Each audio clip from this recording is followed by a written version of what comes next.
My name is Emily Sawtell, and I run the Student Innovations team for McGraw-Hill Higher Education. So welcome to Social Media Week here at McGraw-Hill. Welcome also to the people who were here with us last year. And I see a few familiar faces from our event last year for the inaugural Social Media Week event.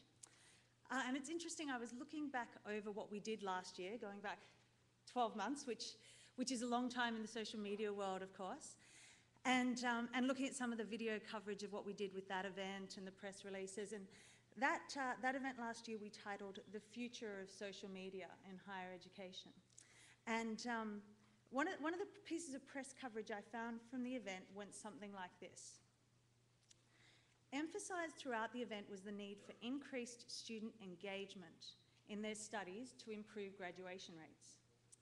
The panelists stressed the importance of engaging with students and creating academically oriented social interactions that go beyond the current forms of communication established by universities today. So in summary, basically a lot of the conversation focused on the potential for social media to increase student engagement, student motivation, and ultimately to help the poor graduation rates that we're seeing across the country. So, a year later, what can I tell you?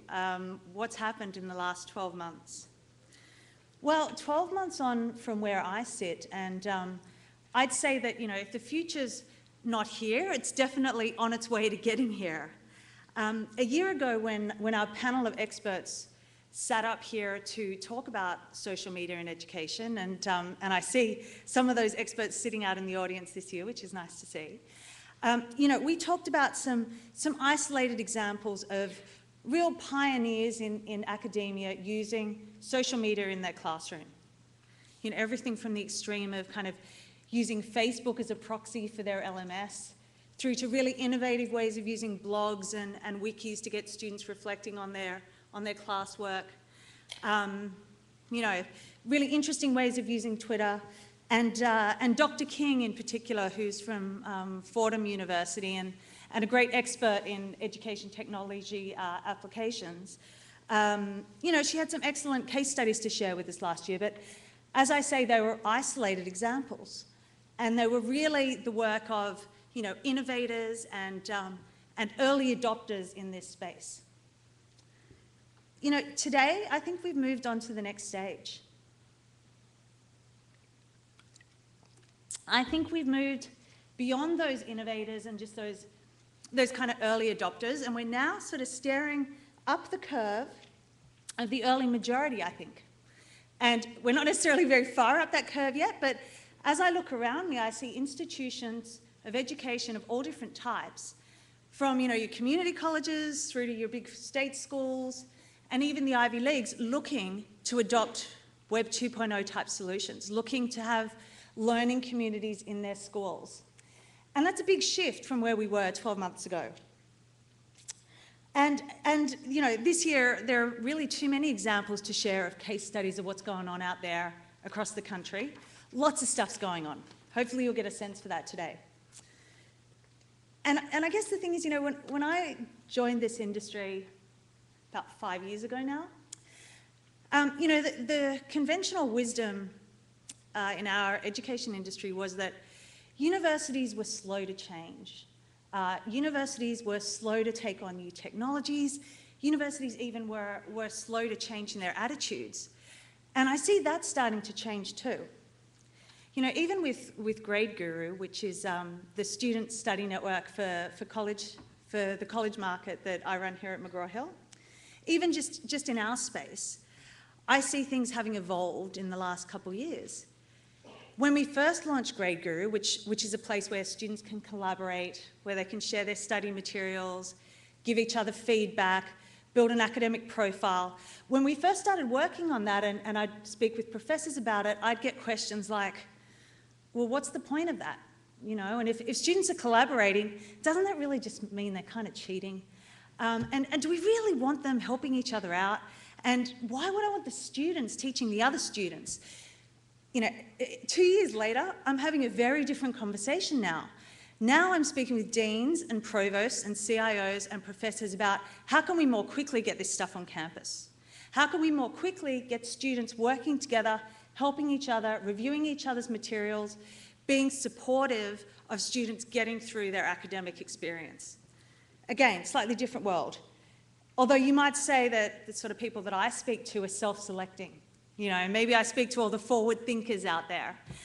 And there may be some truth to that. But I think if we look to the students, and again, we have some of those here with us today, you know, the writing's really on the wall here. At GradeGuru, when we work with our students on campus, our student ambassadors, as we call them, who are really our sort of on-the-ground marketing interns, when we train those students, when we work with those students, we communicate with them through Google Docs. You know, they can track their progress there, they can compare themselves across the different campuses, and we do that because the students asked us to do that. You know, it makes sense, it's easy, it's the obvious thing to do. When we communicate with students and even academics, we use Skype. Why do we use Skype? Well, it's obvious you'd use Skype. It's so superior to use a video communication medium over a voice medium. It's just the way things get done now. So you know, what about this question that we raised last year of the potential for social media to impact student engagement, for social media to really move the needle on the way students are studying and their habits and their level of achievement at school? Well, again, from our particular vantage point, you know, I'm happy to report that in the case of GradeGuru, the research is starting to bear out evidence that support that hypothesis. So let me give you a quick rundown of some stats. 81% of students agree that reading other students' study materials on GradeGuru has been useful for studying purposes. 77% agree that GradeGuru gives them new ideas for their classes. 99% of students agree that seeing the feedback and the reviews given on other students' study materials on the site help them with their own studying. You know, and I could go on, but in summary, basically, what we are seeing is that online collaboration is actually starting to impact the way that students study. We're starting to see this all play out. So I guess that begs the question then of we're here where we are today, and what's next?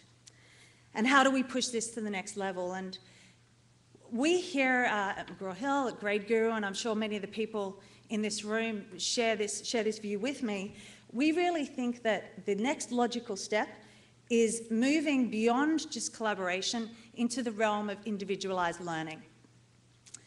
And you know, ironically, the more students share online, the more they are doing their studies online, the more they work online and collaborate, the more potential we have to make their instructional experience really tailored and individualized. You know, the more they're online, the more data we have about how they're learning, why they're learning and what they're learning, the more we can customize the way that instruction takes place.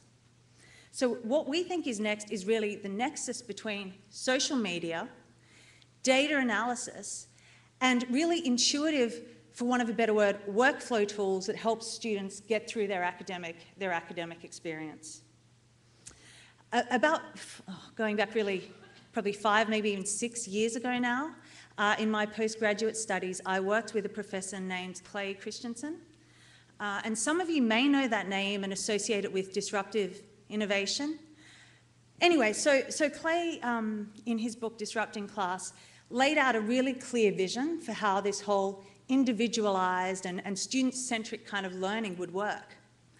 And a part of that vision is that all of the stakeholders in the education space, you know, the publishers, the instructors, the teachers, the students themselves, the app developers, that there's enormous potential if we can come together and use social media tools to collaborate and work on this, what seems like an enormous, but now within our grasp, idea of using data to understand how students learn and individualize their experience.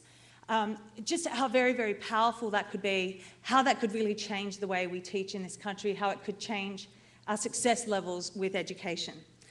And I opened Clay's book to have a look at it, you know, preparing to come and speak with you guys today. And what jumped out at me from the back cover was this statement, you know, the future is now. And so here we are talking about it, and I think when you go out into the showcase, you'll see that some of this stuff's already starting to happen. Which brings me finally to our real focus here today, and then I'll get off the stage and you can go and find out about all of these interesting things outside. And that is the pipeline of applications, tools out there already in the ether and also in development that are really going to help universities, professors and students rise to this challenge. So just to give you a snapshot, and thank you to all our participants for being here. I know that Google has some exciting developments to share with you guys on the future of their apps for education, and Ronald will tell you all about that.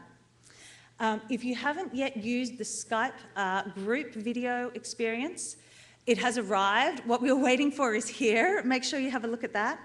Newton will give you a sneak preview of how they are layering social media over the top of their adaptive education systems. Really interesting stuff. Unigo can tell you all about how they are empowering students to help each other make the big decisions in college. You know, which one to go to, how to get through it, how to prepare for finals. So students in the room, please check out Unigo. Tutor will be sharing their online learning programs and sharing some case studies about the sort of work they're already doing out on college campuses. And at the social end of the kind of Web 2.0 spectrum, Campus Live is here to demo, and I quote, how one site can offer everything a college student needs in one place. So push them on that, that'll be interesting to talk about. We also welcome back Jatched to McGraw-Hill, which was founded by 2 NYU students. Perfect and shining example of a student-led startup. And they are connecting students who have free time with opportunities to monetize that free time. Very interesting model. Symbaloo EDU will share their visual bookmarking tool, showing us how they've customized that specifically for education. And the college and career readiness team here at McGraw-Hill will be sharing their plans for how to bridge the gap between college aspirations, I guess, and college readiness. And of course, please do come and speak to my team, the GradeGuru team, that'll be telling you about the student study network that we have out in the market already, and telling you a little bit about our real-time engagement measuring tool that we have in the pipeline and some of the apps we have out in the iTunes store. So please do check it all out. Whether you're here as an instructor or as a student, we really hope that there's things that you take away from today that help you grow as a student or grow in the way that you teach and learn. A quick thank you and shout out to my team as well for organizing the event, in particular to Angela Santiago who put this together. Welcome again, and please do go out and enjoy. Thank you.